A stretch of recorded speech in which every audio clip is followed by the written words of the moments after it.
వేసవిలో సాధారణంగా April May నెలల్లో గరిష్ట ఉష్ణోగ్రతలు 40 డిగ్రీలు నమోదవుతాయి.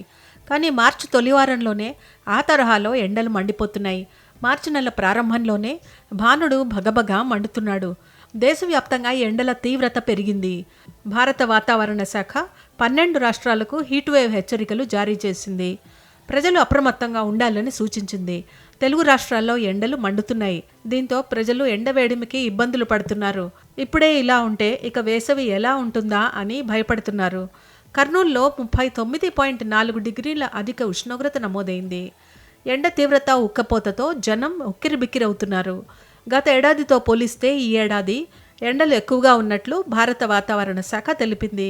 ప్రస్తుతం తెలుగు రాష్ట్రాలలో 35 నుంచి 40 డిగ్రీల సెల్సియస్ మధ్య ఉష్ణోగ్రతలు నమోదవుతున్నాయి. ఎండల తీవ్రత పెరుగుతోన్న దృష్ట్యా అధికారులు కీలక సూచనలు జారీ చేశారు.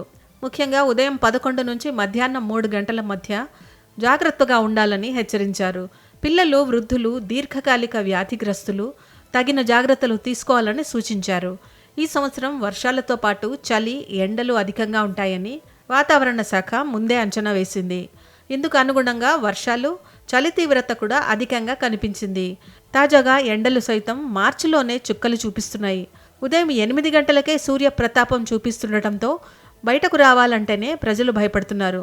పసిఫిక్ మహాసముద్రంలో మారుతున్న వాతావరణ పరిస్థితులు, ఎల్ నినో ప్రభావంతో ఈసారి వడగాలుల తీవ్రత ఎక్కువగా ఉంటుందని అధికారులు తెలిపారు.